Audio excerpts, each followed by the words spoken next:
Hi everybody, welcome back for another video. My TCP, no laser, no light. It's a minimalist setup. Let me explain why. Stay tuned. And I'm sure there will be folks who completely disagree with me, but that's okay. That's what this is all about. It's about having a discussion. And you guys have seen my TCP many times, and you'll know that it is as bare as can be. There's no lasers, there's no lights, there's nothing added to it other than the extended magazine. And a lot of people love the compensators and they want to have their light here, and they think for the TCP or for their less lethal that's really important. And I know that there are those who swear that they would never have a weapon without a weapon light. And I'm just here to give the alternative opinion, and that is that yes, with a lethal weapon like a pistol that can kill someone and can put you in prison for life, it's really important that you can see your target and you know 100% that this is a lethal threat. But this is a less lethal weapon, and we're not dealing with a lethal threat.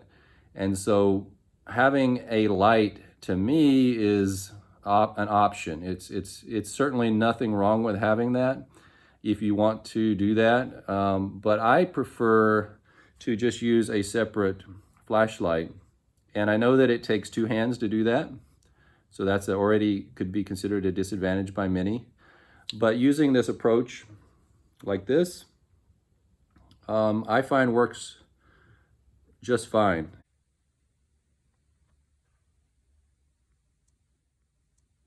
And I feel the advantage in this particular case by using this overhand approach is that it steadies my aim actually in a very good way. It allows me to really get on target. It allows me also, if I want to, I can take my light and I can shine it from over here, or I can shine it from over here while, staying, in the dark. And I think that's, to me, is an advantage. The other thing is because this is a less lethal and it's not designed to put someone down in a lethal way, you may very well end up having to fight someone who makes their way through. These are not guaranteed to put someone down, and having a flashlight with a beveled edge and having something like that available to you to fight with is also an advantage.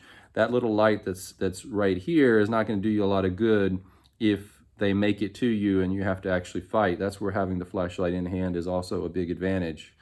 So I just want to throw that out there because I don't think that for me it's necessary, because I do feel that you have a reasonable margin of error when it comes to a less lethal that you don't have with a lethal weapon.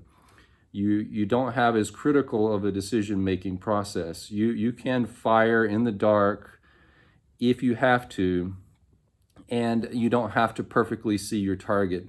But then there is the caveat. Obviously, if you have other people in your home, you have kids, you have things like that, you certainly want to make sure you know where your family is, and you don't want to be firing. But you don't have to worry about shooting through walls.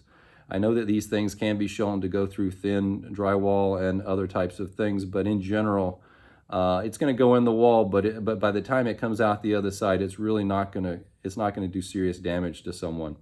So I don't think you need to worry about that. It's not in any way of the same power as, for example, a 9mm.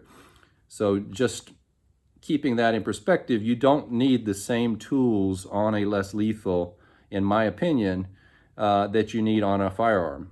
When you carry this pistol, just an empty, naked pistol like this with a flashlight on the side, I think is more than sufficient. You're still shooting at close, self-defense range. You're shooting round balls. You're not shooting bullets. So it's a very different dynamic, very different considerations. I could talk about the ballistics, which is a whole separate subject that I think gets overblown.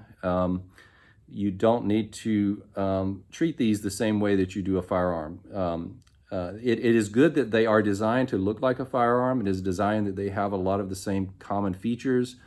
But when it comes down to the ballistics and the endpoint and the goals that you're trying to achieve, they're extremely different between a firearm and a less lethal. And the more that we conflate those and we try to say that they're similar, the more we just confuse everyone. And so I think as a service to people, we should be more clear when we talk about these of what you really do need. I have nothing to sell you. I have no reason to tell you anything other than my honest opinion. And that's why I'm just saying that I don't think that you need a lot of bells and whistles on these unless that makes you happy. And I know a lot of people want to build these out, like to look at them, take pictures of them, shoot them.